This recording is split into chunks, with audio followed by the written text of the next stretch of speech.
Yo, what's up sa inyo mga dre? Andito tayo ngayon sa bahay dahil magdi-design tayo ng loft mga dre.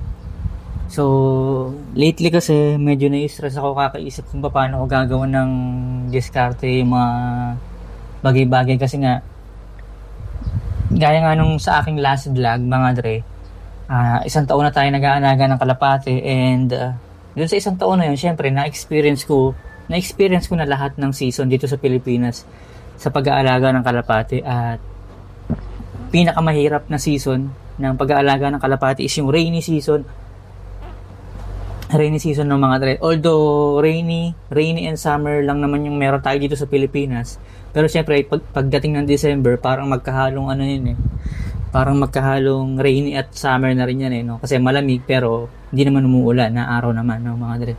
So, syempre, dun sa experience na yun, hindi natin palalagpasin yun. Dahil nga matagal na tayo nakatira dito sa Pilipinas, alam na natin kung gaano kahirap mamuhay sa araw-araw, lalo na yung mga outdoor activity tayo, which is yun nga, pag-aalaga ng kalapate, no, mga dre. So, ngayon, nasa harapan ako ng aking PC, mga tol. Ayan. So, ayan, nandito, yung mga nag-comment. So, ayan yung vlog ko na, na 1 year na ako at bigyan natin ng mga recognition yung mga nag-comment dito. Unang-una na dyan si Jordinson Macaranas. Shoutout natin yan, no? Sabi niya, tuloy mo lang, idol. Sabi naman ni Neb Ben, ayan, present idol Trekkie. Sabi naman ni Leonard Tanyedo, happy anniversary idol Master Trekkie Love. Ayan. Yan, nire-reply ko yan, no? Ayan si Joy Doncillo. Parang pareho lang to. Hindi. Ito si Joy Doncillo third. Ayan o. Master Trekkie pa shoutout. Ayan na, shoutout na kay Joy Doncillo.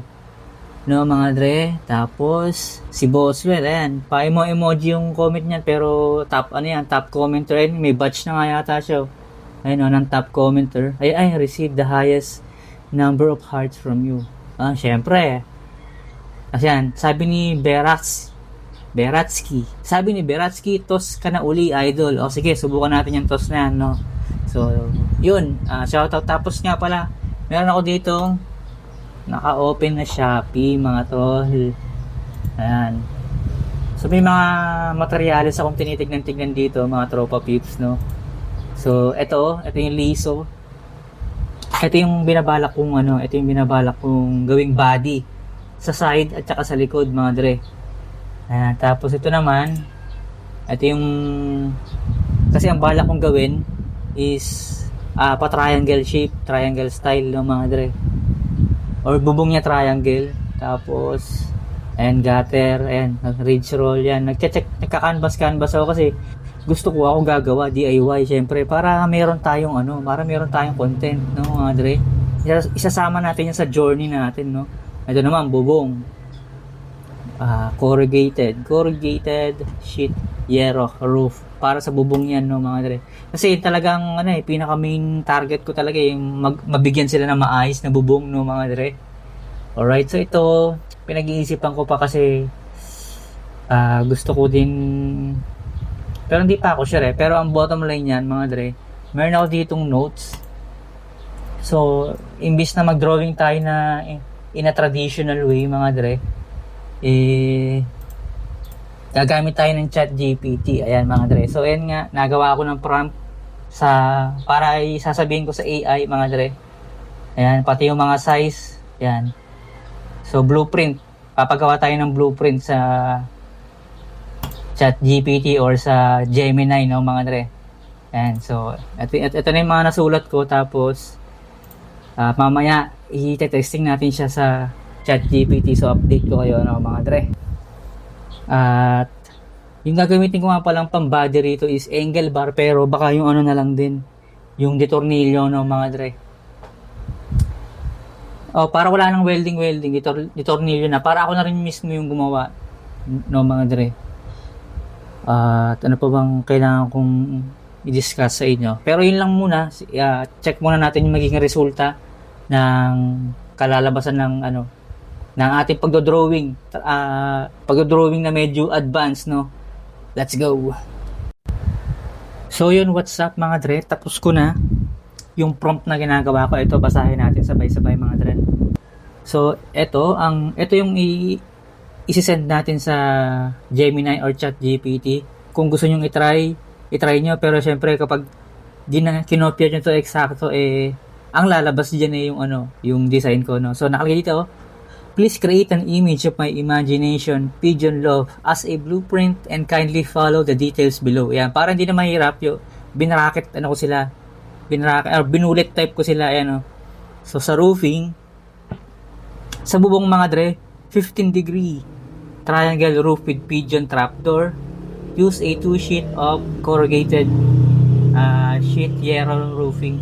So, in-specify ko yung mga pyesa kasi nga nagtitingin-tingin tayo dito sa Shopee mga dre. So, kung ano yung nakita natin dito sa Shopee, yun yung gagawin nating reference ng mga dre.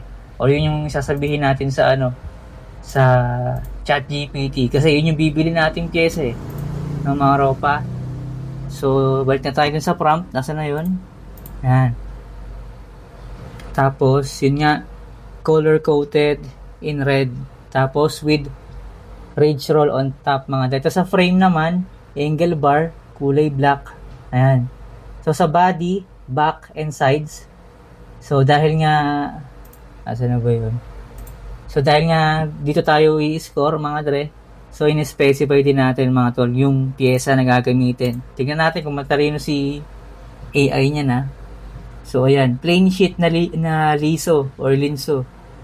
Tas sa body front and 4 feet na metal mesh. One by one na hole. Tapos yun nga, nasa gitna yung pintuan. Tas sa flooring naman and metal mesh din 1.1 with poop tray underneath. So, I'm not sure kung ito ba yung tamang word, no, mga dre. So, pero kusang iintindihin niya ni AI. Kasi yan nga, the center door has a folding mini door as a release and trap door at the same time. Ay, kailangan ko pa pala ng viewing, mga dre. Pero mamaya na, basahin muna natin to. So, sa legs naman, 3 feet siya. Gusto ko mataas siya. Ayan. So, made of angle bar din kasi nga yung frame niya is angle bar na rin, mga dre.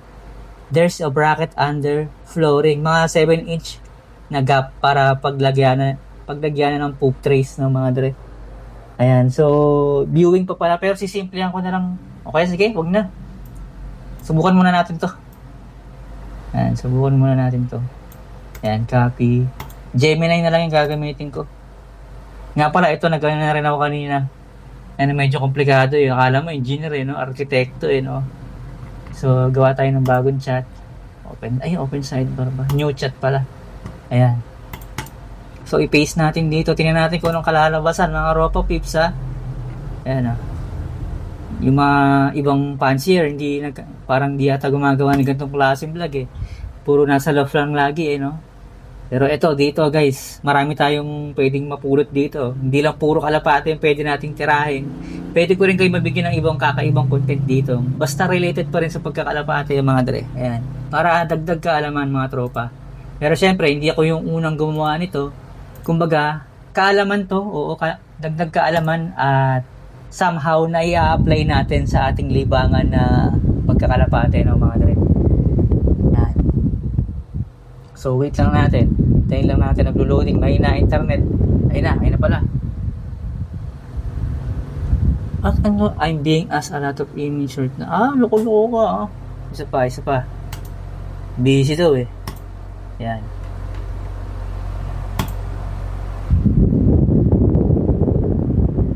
Creating your image.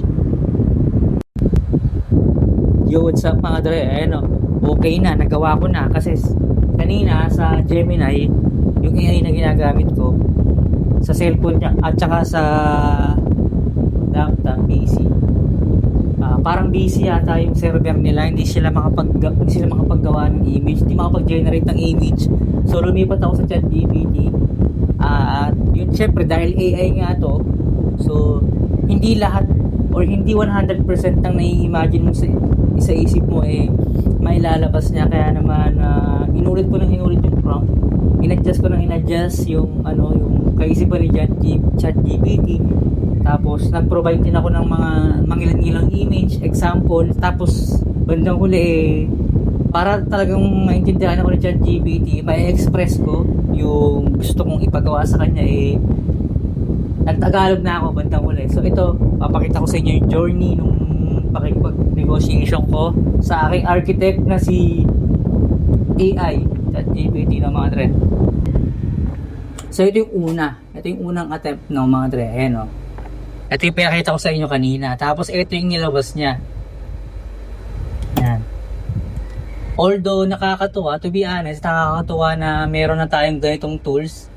Pero hindi niya nakuha. Ayan o, may mga ganyan-ganyan shit pa siya o, di ba? Mga ganyan-ganyan shit. Sa kaso hindi niya nakuha kasi hindi ganyan yung triangle na gusto ko ipagawa mga dre. Hindi ganyan. So ganito. Ayan. Ganito yung tinutukoy kong triangle sheet. Yung nasa harapan mga dre. Pero syempre, konting adjust lang yan mga dre. So, inulit ko. Pero nakakatawa o. Ayan o. Halos konti na lang o. Konti na lang po o marami pa. Ayan. So, siguro masasabi ko dito sa pinto. Kasi dun sa prompt ko is dinitalye ko talaga. Dinitalye ko yung mga sukat, pero syempre nga AI to, tapos hindi naman tayo naka-premium, so we cannot expect too much, pero goods na siya mga dre. So sabi ko doon sa pangalawang prompt, let's remake. So halos wala naman akong halos ang sinabi ko lang yung front facing, dinagdag ko to front facing, ayan, tsaka glossy finish. Yung mga red part is glossy finish kasi nga parang matte color to, although siguro nga dahil animation sheet lang siya, so medyo matte color yung nilapag niya. Kasi pag glossy kasi is tatagal yung buhay nung pintura kasi nga tatalbog lang yung liwanag mga dre. So dumako naman tayo dito. So yun lang, sabi ko front facing kasi nga ganito yung atake na gusto kong magawa. Ayan o. Tapos check natin to. Ay ito, ayan. So diba yan, triangle yan. So triangle yan. Tapos itong bintana is para nagre-represent siya ng trapdoor mga dre. Parang yung kasalukuyang loft ko lang din ngayon mga dre. Tapos yun nga, front facing. Hindi ko kasi matukoy kung yung ano bang tawag din sa ganyan . So nilagay ko lang siya front facing. Yan. Pati nga yung degree, ayun 15 degree triangle roofing Ayan, dinitali ko talaga. So ito pa rin yung nilabas niya mga dre. Hindi pa rin niya makuha mga dre. Kumbaga parang nag-regenerate lang siya Kasi ba't naman kasi dito nakapwesto? Ayun Ba't naman kasi dyan nakapwesto yung pigeon trap? Diba? Okay nang ina. Kasi ang gusto ko kasi may trapdoor dito sa ibabaw, tapos may trapdoor din dito. Kasi nga ang naobserbahan ko sa kalapati ko mga dre is ako hindi ko na makita yung sense ng viewing. Hindi ko alam, siguro dahil na lang din sa hype or dahil yung mga tao kung ano yung makita nila.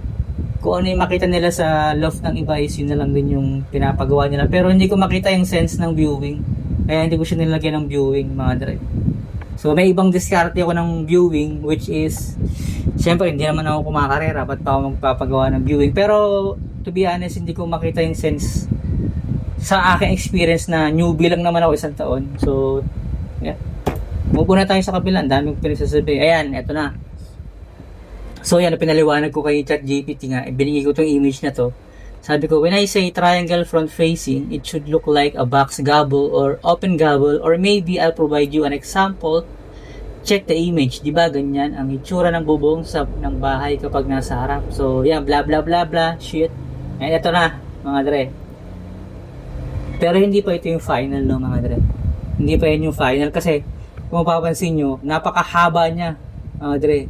Ang haba niya tangkad niya mga dre. So dapat 4x4 siya. 4 na taas, 4 na lapad mga dre. So pero okay na to, goods na to. Yun nga lang mga dre. Pero syempre ako na mag-a-adjust basta makuha ko lang yung design. So ito dapat nandito lang to, yan. Sa plano ko sana medyo mahaba pa to. Pero syempre ako naman ang gagawa Pero nga pala kanina habang hinihintay ko mag-loading to mga dre, napapaisip ako kasi Parang may nakausap ako sa isang FB group na mura lang yung singil niya. So bali, pero hindi ko pa siya nakakausap eh. Napapaisip-isip lang ako na ako bibili ako ng materyales, hulugan ng materyales sa Shopee. Tapos ipapagawa ko dito sa tao na to, mga dre, no. Syempre, yung talent fee or yung bayad dun sa welder, ikakash ko yun. Pero para makatipid ako or para hindi mabigat yung babayaran ko is magsha-Shopee ako na hulugan, mga dre. Kumaga, ipapagawa ko sa tao na to pero ako yung bibili ng materyales para hulugan. Para at least nakamenos ako, no, mga dre. So, ito na. Tuloy na natin to. So, yun nga. Pina-adjust ko siya kasi balak ko nga siyang ipakita. Pero hindi ako sure eh. Kumaga, marami pa namang araw na pwedeng pag-isipan to, no, mga dre. So, Mayo pa naman. So, actually, ang init sa labas ngayon. So, hindi pa talaga official na tag-ulan. Kumbaga, naghahanda pa lang tayo ng mga dre. So, pina-adjust ko ulit ito kasi nga ang haba. Kasi nga, kapag pinakita ko ito doon sa welder, kailangan yung halos 70 to 90% ng kung ano yung nasa isip ko, nasa imagination ko ng mga dre. Kaya naman ito, sabi ko, this one is exactly what I want. But let me remind you of the sizes, okay? Ayan, so, ito na. Tingnan natin. Okay. Bakit meron pa? Pinipilit niya rin din. Bakit pinipilit niya na may tractor dito? Paano ko ipapakita niya sa ano? Pero ayan. Ayan siya, mga dre. Okay na rin siguro to. Kaysa maubos pa yung ano, pagod ko dito. Ito, ang tanga nito eh, oh. Pumunta nga to eh. Ganito yung harapan eh.